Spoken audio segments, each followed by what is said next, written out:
Profile, yeah. It's time for profile, yeah. It's time for profile, yeah. Make way for profile, profile, yeah. Oh, good. Our own profile jingle. About time, too. With Mark Calls. Marvellous. There is a reason for this. The man who recorded it is actually our subject this week. The singer, musician, award-winning jazz multi-instrumentalist and producer Jacob Collier. Don't you worry about a thing.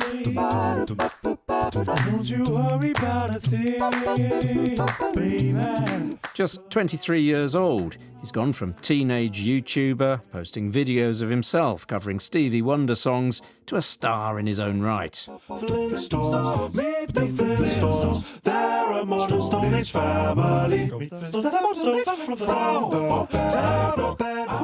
Championed by everyone from jazz legends Herbie Hancock and Chick Corea to Hollywood film composer Hans Zimmer. I really do think he's one of the most talented musicians to have ever lived. He's already won 2 Grammy Awards and is managed by Quincy Jones, a man who's worked with Frank Sinatra, Michael Jackson, Miles Davis and Ella Fitzgerald, to name just 4, and who thinks Jacob Collier might be bigger than all of them.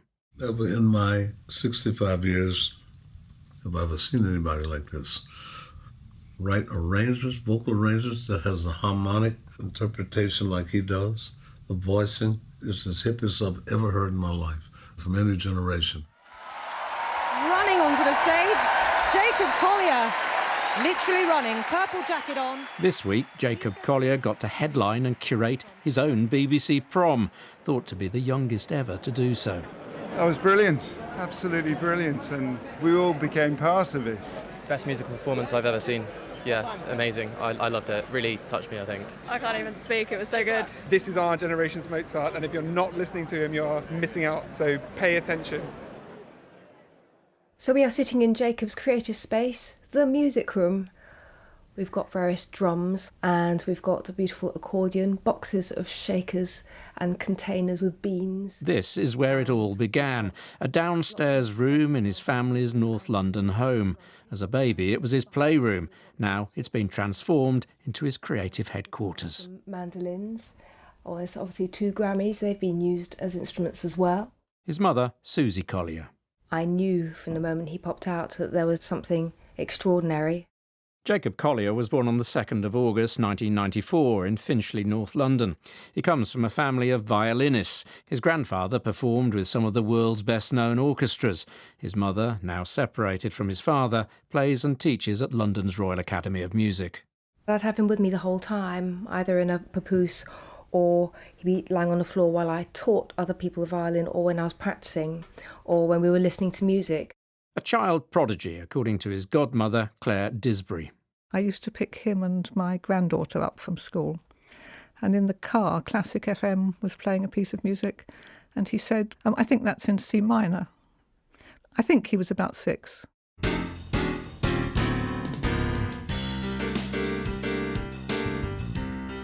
He'd done a couple of albums in primary school to raise money for charity, and it's very raw, some of that early stuff. But I think it's beautifully simple, and they were very special to him, yes.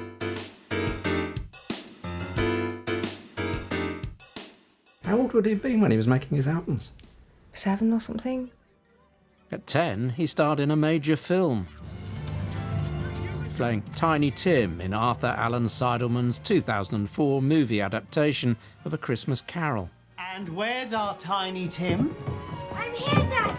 Happy Christmas. The first time we met, he was on the road walking up to school and he had a huge backpack on and we were all tiny, year 7s, and he was struggling and we picked him up and I think that's when we started talking. Not the most outgoing of children, he tended to prefer his own company and the confines of his den. At secondary school, he struck up a friendship with Umar Hussain, the pair of them forming their own jazz band. I wouldn't say we were like the popular kids at school necessarily. We were all basically nerds, and he was the kind of character who has questions, but then pursues them all the way to the very end. So you have an octave, then a fifth, and a fourth, and a major third. If you go down, if you flip that, then you get an octave, and then a fifth, so you get F. in C. The world of Jacob Collier attracts a certain amount of geeky happiness. The film composer Hans Zimmer. Conversations we've had, which get very nerdy and very geeky, are always about pitch and the precision of pitch and what pure pitch is and how it sort of drives us crazy when something is a little bit out of tune, you know. A7, D7, G7, C becomes E flat minor 6, B flat minor 6, F minor 6 to C. I told you this can get really geeky. You compare that to like that's super lead universal. He developed a habit of drumming on every single surface he can find. I remember being in a kebab shop late at night and him drumming on like the counter. You know, if you see some of the things he can drum, you've got to get it out of him. From drums, he branched out. He used his pocket money to buy more and more instruments, turned his back on a traditional music education, teaching himself keyboards and string instruments. At 14, he added double bass, a bit of maths, and began pushing the musical envelope. He wrote these songs, which were the times tables. 1 times 1 is 1, 1 times 2, all the way up 3, 4, 5. And he even did things like change the time signature for the number of the times table. So the 5 times table song would be in 5/4. All the musical ideas that he was learning would just feed into these random projects. The rest of the family struggling to keep up with him at times. We'll make a meal, then he'll say, I've got an idea, I really have to get it down. So we're all sitting at the table and he's asked for a meal, we're sitting there, but he doesn't turn up. Yes, that can be a little bit complicated sometimes. And also, I suppose, when we are trying to sleep, he'll say, I didn't get those drum tracks down earlier on, I'm going to have to do this. What do the neighbours think? They are supportive, they're loving, and when we got the wonderful window that blocks out the noise out of the music room, the neighbours next door said that they were really sad because they couldn't hear Jacob anymore. In 2011, aged 16, he started making music videos, uploading them to YouTube. He started causing real waves. Radio 3's Georgia Mann. Playing a vast, mind-boggling array of instruments and different Jacobs popping up across the video screen. Breaking down famous tunes, but making them sound like some kind of rhythmic wizardry, 10-part, sometimes 12-part vocal harmonies, and layering those himself, which is pretty spectacularly impressive. Not surprisingly, he went to study jazz at London's prestigious Royal Academy of Music. Pete Churchill taught him jazz composition. He says the academy stretched him, took Collier out of his room and out of his comfort zone at times. My class, in the first and second year, it's fairly organised. There are parameters to what you're asked to write, and I think that probably was quite a challenge. At first, I know he was always contacting me. He'd send me messages saying, I know this is the brief, but can I do this as well? And sometimes I go, yeah, all right, but often I go, no, Jacob, no, you can follow the brief. And certainly looking back, I can imagine it must have been very frustrating. Pete's lessons clearly paid off. The next video Jacob Collier posted online was a major step up, would prove his big breakthrough, his own arrangement of Stevie Wonder's Isn't She Lovely, with Jacob singing and playing every single note himself. Ooh, isn't she lovely? Life and love for the same. Life is The video went viral. 3 million people have seen it so far. One of them was the legendary music producer Quincy Jones, who emailed and suggested they work together. But Jacob initially wasn't sure. Essentially, I said, well, I'd like to just be friends for now. We delayed things and didn't do anything with regard to management until well over a year, and it all feels very natural and informal now. So I don't think Jacob's been ever thirsty for fame.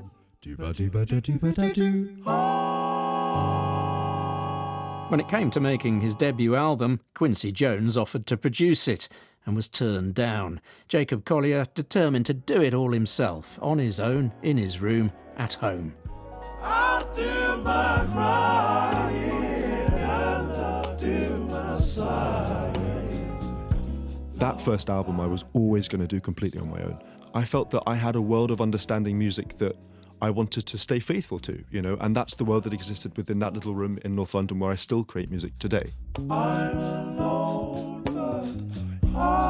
When it was released in 2016, the album, called What Else? In My Room, became an iTunes jazz #1 in 21 different countries. It also ended up winning 2 Grammy Awards. All right, and the Grammy goes to Jacob Collier for You and I. We were walking in and I said to Jacob, does this matter? And he said, no, I don't think it does. But the moment it did happen, I think we both realised the hugeness and the specialness. Thank you to my wonderful mama, Susie Collier, who is also here tonight, which is great. I felt personally that it was amazing that the world had understood, because I've always understood it, and I don't expect the rest of the world to get Jacob or really understand him.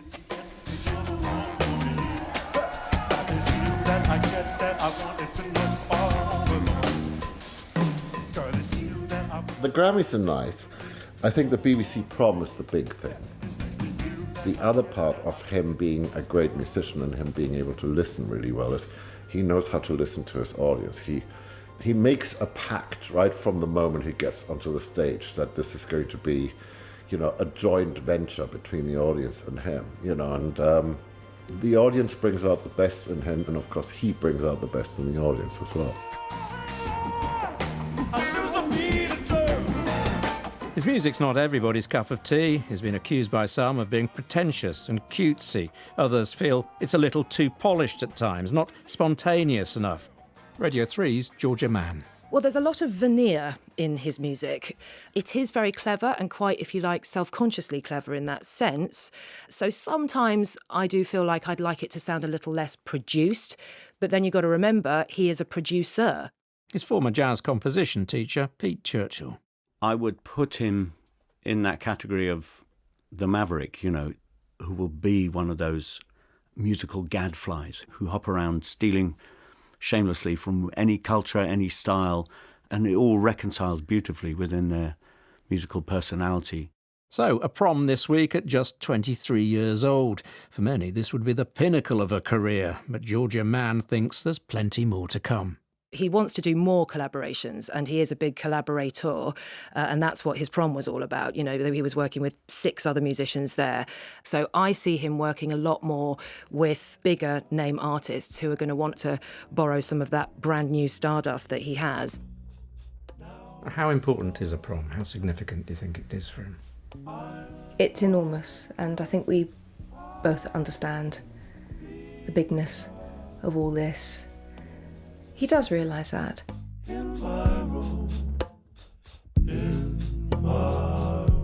Having known quite a lot of what people would call prodigies in music, what happens is they